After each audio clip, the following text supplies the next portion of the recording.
बिश्नोई से जुड़ी बड़ी ब्रेकिंग न्यूज सामने आ रही है।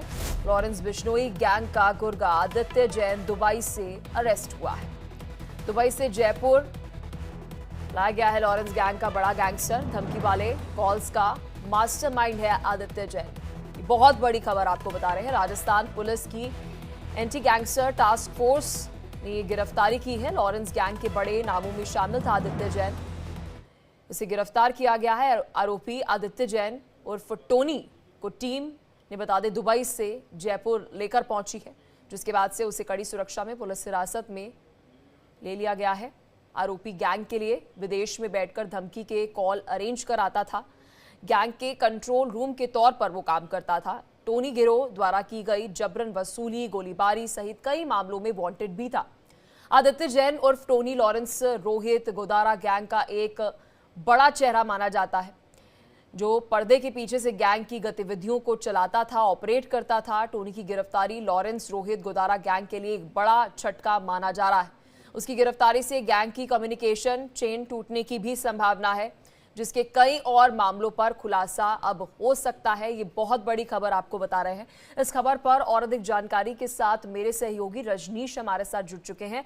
रजनीश, देखिए बहुत बड़ी खबर जो है सामने आ रही है और हम कह सकते हैं कि राजस्थान पुलिस को बड़ी सफलता जो है वह हाथ लगी है। टोनी की गिरफ्तारी जो है वो हुई है। कहा जाता है कि ये कम्युनिकेटर के तौर पर जो है काम करता था लॉरेंस गैंग के लिए।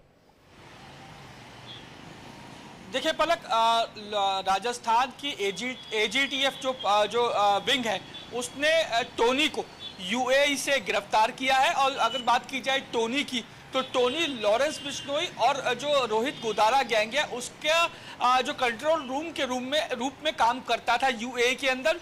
कंट्रोल रूम का मतलब ये है कि वो वहां से तमाम उन गतिविधियों को, फिरौती, रंगदारी, फायरिंग और अपहरण जैसी वारदातों को वहां रहकर जो है अंजाम दिलवाया करता था, जो भारत में दूसरे जो सिंडिकेट के गैंगस्टर्स हैं उनके द्वारा।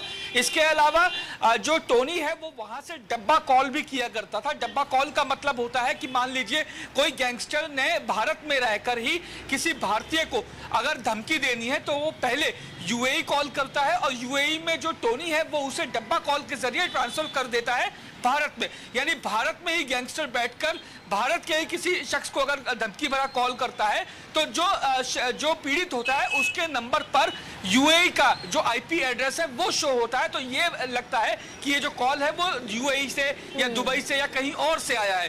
तो डब्बा कॉल भी करने में भी इसको महारत थी। अब क्योंकि इसके खिलाफ रेड कॉर्नर नोटिस भी जारी इसके खिलाफ किया गया था और यही कारण था कि राजस्थान एजीटीएफ ने सीबीआई के जरिए यूएई को जो है वो रेफरेंस दिया था।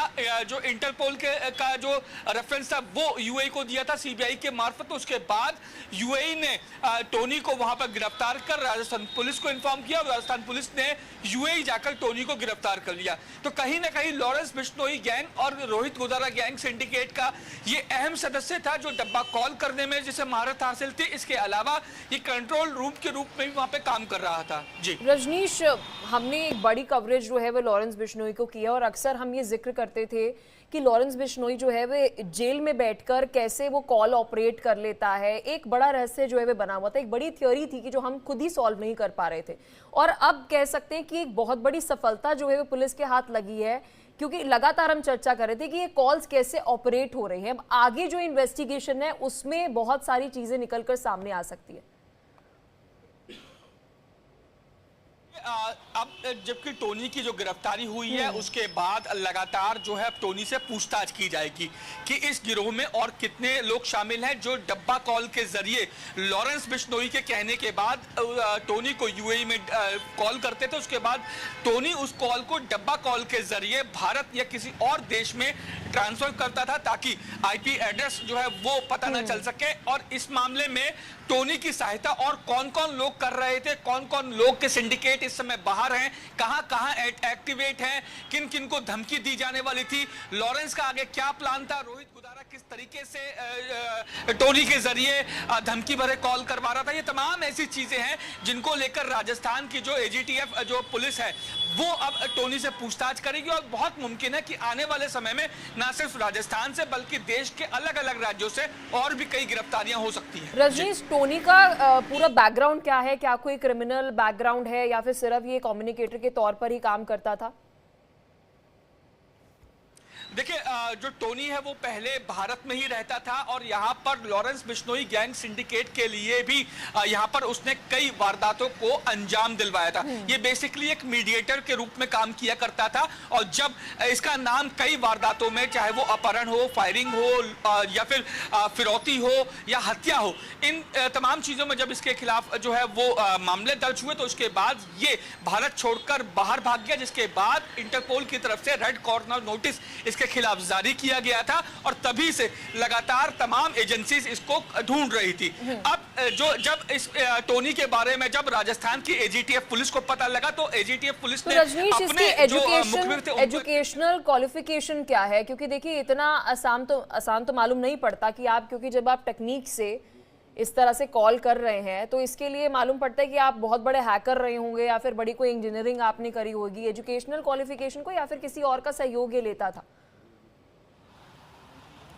देखिए पलक, जहां तक हमारी जानकारी है टोनी ज्यादा पढ़ा लिखा नहीं है। मैं आपको बता दूं कि जब कोई भी शख्स ऐसे काम करता है तो हमने ज्यादातर देखा है कि ज्यादातर लोग 10वीं या 12वीं किए होते हैं और वो किसी हैकर्स के साथ या किसी जो आईटी एक्सपर्ट्स है उसके साथ काम करके तमाम तकनीक जो है वो उसे सीख लेते हैं और उसके बाद उस तकनीक का अपने क्राइम के लिए या फिर किसी और तरीके से उसका इस्तेमाल करते हैं। तो ये कहना जो है वो सही नहीं होगा कि इसकी एजुकेशन बहुत ज्यादा होगी या ये आईटी सेवी होगा या इतनी बड़ी तालीम हासिल की होगी जो इंफॉर्मेशन टेक्नोलॉजी का गलत उपयोग करने में से महारत होगी, ऐसा नहीं है। इसकी जहां तक हमारी जानकारी है ये बहुत कम पढ़ा लिखा है और लगातार ये आईटी जो सेवी लोग हैं उनके लगातार संपर्क में था और इसके बाद उसने उन्हीं के जरिए इस तमाम ठीक है रजनीश, देखिए बहुत बड़ी ये खबर है। इनिशियल इंटेरोगेशन में क्या कुछ निकलकर सामने आएगा, आप उस पर नजर बनाए रखना। आपसे खबर पर अपडेट हम लेते रहेंगे। बहुत